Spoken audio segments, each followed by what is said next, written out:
সাৰনাথৰ অশোক স্তম্ভৰ ওপৰত থকা প্ৰতীকটোক ভাৰতৰ ৰাষ্ট্ৰীয় প্ৰতীক হিচাপে কেতিয়া গ্ৰহণ কৰা হৈছিল?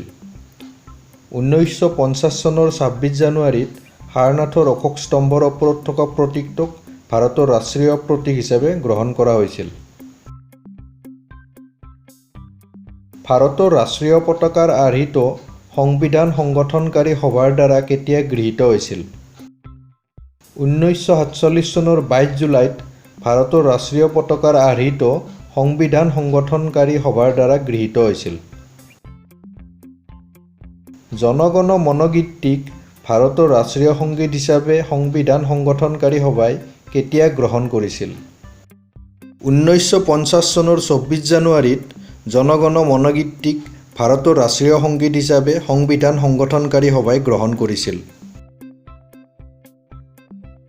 ভাৰতৰ ৰাষ্ট্ৰীয় গীত বন্দে মাতৰম বংকিম চন্দ্ৰ চেটাৰ্জীয়ে কেতিয়া ৰচনা কৰিছিল? 1875 চনৰ 7 নৱেম্বৰত ভাৰতৰ ৰাষ্ট্ৰীয় গীত বন্দে মাতৰম বংকিম চন্দ্ৰ চেটাৰ্জীয়ে ৰচনা কৰিছিল। ভাৰতত ইষ্ট ইণ্ডিয়া কোম্পানীৰ শাসনৰ অৱসান কেতিয়া হৈছিল? 1858 চনত ভাৰতত ইষ্ট ইণ্ডিয়া কোম্পানীৰ শাসনৰ অৱসান হৈছিল। ভাৰতীয় জাতীয় কংগ্ৰেছৰ গঠন কেতিয়া হৈছিল? 1885 চনত ভাৰতীয় জাতীয় কংগ্ৰেছৰ গঠন হৈছিল। মুছলিম লীগৰ গঠন কেতিয়া হৈছিল? 1906 চনত মুছলিম লীগৰ গঠন হৈছিল। প্ৰথম বিশ্বযুদ্ধৰ আৰম্ভণি কেতিয়া হৈছিল? 1914 চনত প্ৰথম বিশ্বযুদ্ধৰ আৰম্ভণি হৈছিল। প্ৰথম বিশ্বযুদ্ধৰ সামৰণি কেতিয়া পৰিছিল? 1918 চনত প্ৰথম বিশ্বযুদ্ধৰ সামৰণি পৰিছিল। দ্বিতীয় বিশ্বযুদ্ধৰ আৰম্ভ কেতিয়া হৈছিল? 1939 চনত দ্বিতীয় বিশ্বযুদ্ধৰ আৰম্ভ হৈছিল। দ্বিতীয় বিশ্বযুদ্ধৰ সামৰণি কেতিয়া পৰিছিল? 1945 চনত দ্বিতীয় বিশ্বযুদ্ধৰ সামৰণি পৰিছিল। পানিপথৰ প্ৰথম যুদ্ধ কেতিয়া হৈছিল? 1526 চনত পানিপথৰ প্ৰথম যুদ্ধ হৈছিল। পানিপথৰ দ্বিতীয় যুদ্ধ কেতিয়া হৈছিল? 1556 চনত পানিপথৰ দ্বিতীয় যুদ্ধ হৈছিল। পানিপথৰ তৃতীয় যুদ্ধ কেতিয়া হৈছিল? 1761 চনত পানিপথৰ তৃতীয় যুদ্ধ হৈছিল। পলাশী যুদ্ধ কেতিয়া হৈছিল? 1757 চনত পলাশী যুদ্ধ হৈছিল। শৰাইঘাটৰ যুদ্ধ কেতিয়া হৈছিল? 1671 চনত শৰাইঘাটৰ যুদ্ধ হৈছিল। ফৰাচী বিপ্লৱ কেতিয়া হৈছিল? 1789 চনত ফৰাচী বিপ্লৱ হৈছিল। পথৰুঘাট বিদ্ৰোহ কেতিয়া হৈছিল? 1868-69 চনত পথৰুঘাটৰ বিদ্ৰোহ হৈছিল।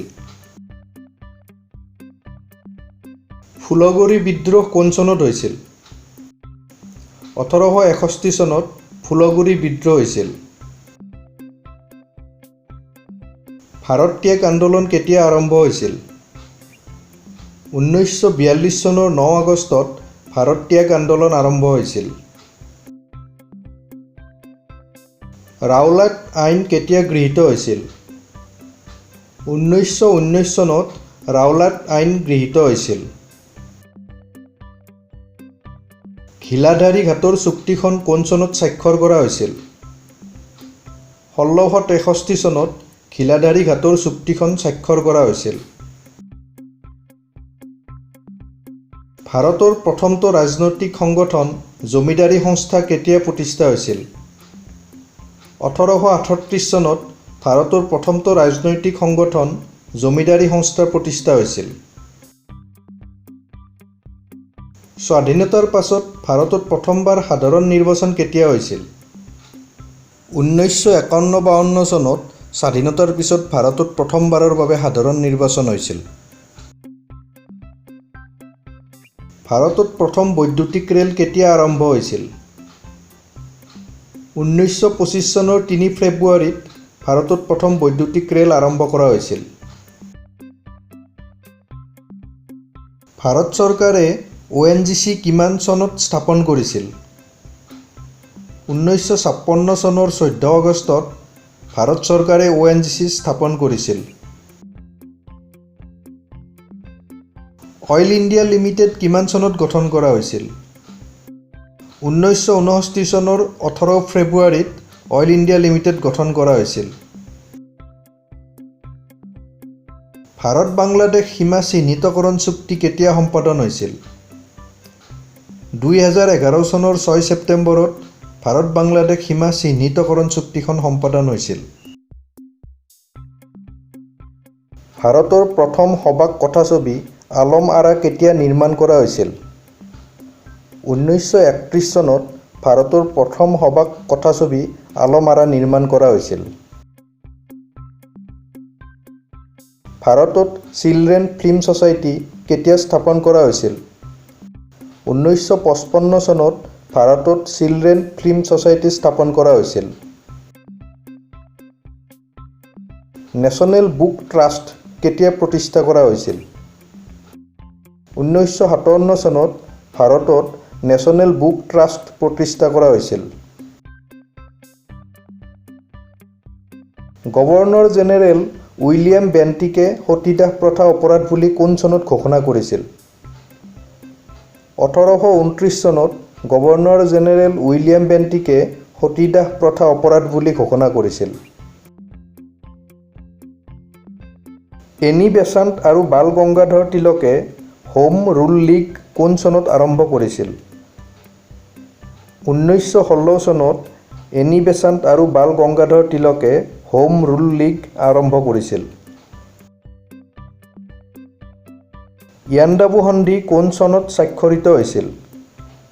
1826 চনৰ 24 ফেব্ৰুৱাৰীত ইয়াণ্ডাবু সন্ধি স্বাক্ষৰিত হৈছিল। ভাৰতত জাতীয় জনসংখ্যা নীতি কোন চনত ঘোষণা কৰা হৈছিল? 1976 চনত ভাৰতত জাতীয় জনসংখ্যা নীতি ঘোষণা কৰা হৈছিল। স্বাধীন ভাৰতৰ প্ৰথম ঔদ্যোগিক নীতি কোন চনত গ্ৰহণ কৰা হৈছিল? 1948 চনত স্বাধীন ভাৰতৰ প্ৰথম ঔদ্যোগিক নীতি গ্ৰহণ কৰা হৈছিল। কোন চনত ভাৰতত এনৰেগা আঁচনিখন ৰূপায়ণ কৰা হৈছিল? 2006 চনত ভাৰতত এনৰেগা আঁচনিখন ৰূপায়ণ কৰা হৈছিল। ছোৱালীৰ বিয়াৰ সৰ্বোচ্চ বয়স স্থিৰ কৰি সাৰদা 1 কেতিয়া গৃহীত হৈছিল? 1929 চনত ছোৱালীৰ বিয়াৰ সৰ্বোচ্চ বয়স স্থিৰ কৰি সাৰদা 1খন গৃহীত হৈছিল। ভাৰতৰ পৰিকল্পনা আয়োগ কোন চনত গঠন কৰা হৈছিল? 1950 চনত ভাৰতৰ পৰিকল্পনা আয়োগ গঠন কৰা হৈছিল। হাণ্টাৰ কমিশ্যন কেতিয়া গঠন কৰা হৈছিল? 1882 চনৰ 3 ফেব্ৰুৱাৰীত হাণ্টাৰ কমিশ্যন গঠন কৰা হৈছিল। ৰজা নৰনাৰায়ণৰ মৃত্যু কেতিয়া হৈছিল? 1587 চনত ৰজা নৰনাৰায়ণৰ মৃত্যু হৈছিল। মানসকল অসমলৈ প্ৰথমে কেতিয়া আহিছিল? 1817 চনত মানসকল অসমলৈ প্ৰথম আহিছিল। অসমীয়া ভাষা উন্নয়নী সভা কোন চনত প্ৰতিষ্ঠিত কৰা হৈছিল? 1872 চনত অসমীয়া ভাষা উন্নয়নী সভা প্ৰতিষ্ঠিত কৰা হৈছিল। অসমৰ প্ৰথমটো তেল শোধনাগাৰ ডিগবৈত কেতিয়া স্থাপন কৰা হৈছিল? 1901 চনত অসমত প্ৰথমটো তেল শোধনাগাৰ ডিগবৈত স্থাপন কৰা হৈছিল। গুৱাহাটী বিশ্ববিদ্যালয় কেতিয়া স্থাপন হৈছিল? 1948 চনৰ 26 জানুৱাৰীত গুৱাহাটী বিশ্ববিদ্যালয় স্থাপন হৈছিল। গুৱাহাটী উচ্চ ন্যায়ালয় কেতিয়া স্থাপন হৈছিল? 1948 চনত গুৱাহাটী উচ্চ ন্যায়ালয় স্থাপন হৈছিল। গুৱাহাটী চাহ নিলাম কেন্দ্ৰ কেতিয়া স্থাপন হৈছিল? 1970 চনৰ 25 ছেপ্টেম্বৰত গুৱাহাটী চাহ নিলাম কেন্দ্ৰ স্থাপন হৈছিল। গুৱাহাটী IIT কেতিয়া স্থাপন হৈছিল?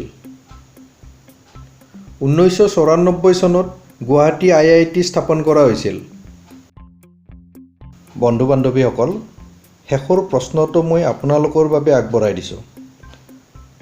প্ৰশ্নটো হ'ল, লক্ষ্মীনাথ বেজবৰুৱাই ৰচনা কৰা অ' মোৰ আপোনাৰ দেশ গীতটো অসমৰ জাতীয় সংগীত ৰূপে কেতিয়া গ্ৰহণ কৰা হৈছিল? আৰু এই প্ৰশ্নটোৰ উত্তৰ আপোনালোকে মোক কমেণ্টত জনাব।